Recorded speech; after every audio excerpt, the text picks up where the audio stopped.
Good morning, campers. That right there are the Shelton Graves. That's how they're referred to.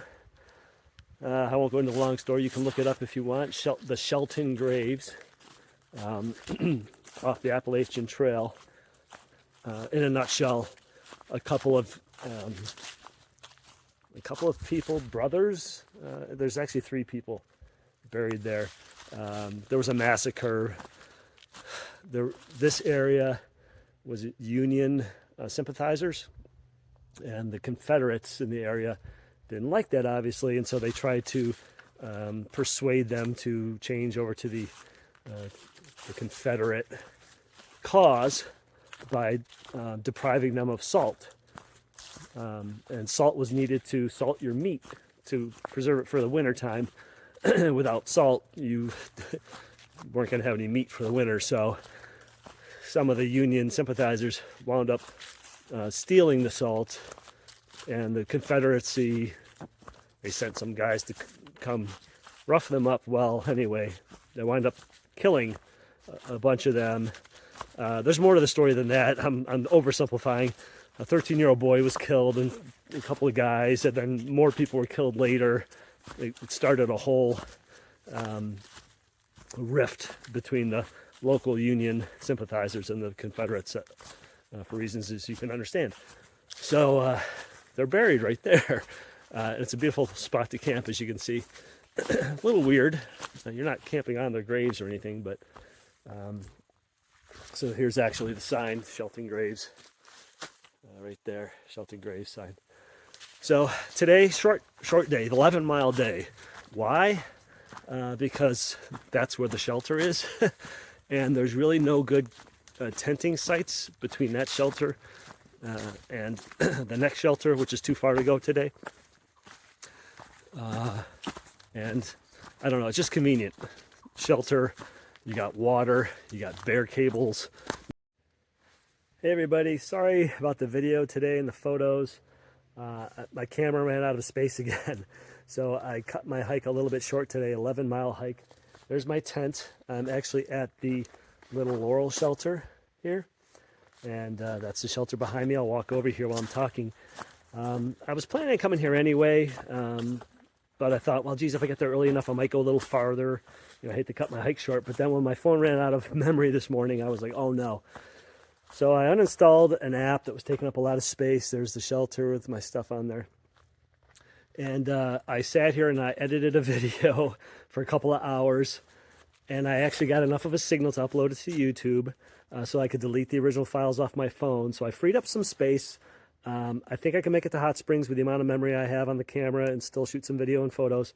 But then I'm going to have to go into edit mode when I get to Hot Springs and really crank through at least half a dozen episodes or more to free up more space to make it through the Smokies. I want to get some good footage in the Smokies because the colors are going to be spectacular. The trees down there, I have to imagine they're going to be great.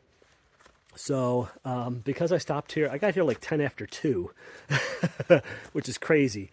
But Crossword, who I hadn't seen since Katahdin, he and I summited Katahdin on the same day, ran into him today on the trail, and he actually went down the trail another 3.5 miles or something. And Anakin, Grouch Walker, also, she decided she didn't want to do a 16-mile day tomorrow, which is what I'm planning on doing. So she went a couple miles farther down the trail, probably 2 or 3 miles, found a stealth spot, I'm guessing. I'm going to leave early, about 7:30, so I can get those 16 miles in. The terrain doesn't look too bad. The elevation gain and loss, it's more loss than gain, so more downhill than uphill. But so I'm literally tenting right on the trail. I mean, you can see my tent there. It's literally a few feet away from the trail. So anyway, that's it. I just wanted to apologize for the problems I'm having with the phone filling up. I just can't edit the videos and get them uploaded to YouTube fast enough to get those files off my phone to make room for more videos. But I'm working on it.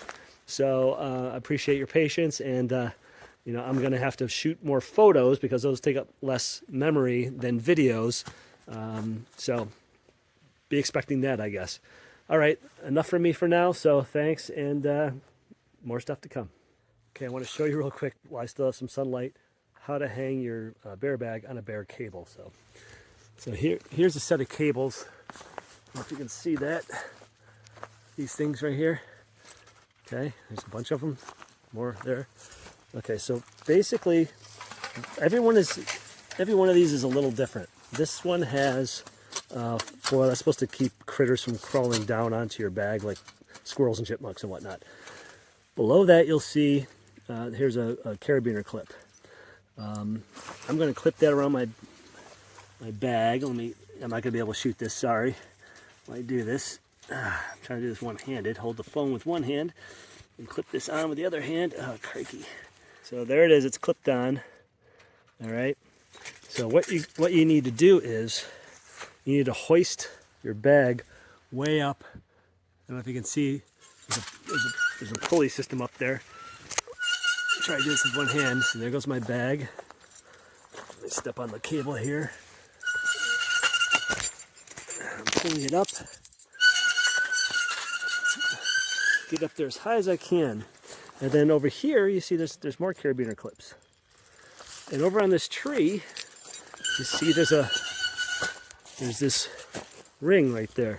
So the key is you want to get your cable, hooked into this ring. So I got to get one of these hooked in there. So that's basically what you do. You hook it in, and then it holds the bag up there. And in the morning, I just unhook it from here, and I lower the bag, and I'm good to go. So that's how bear cable works.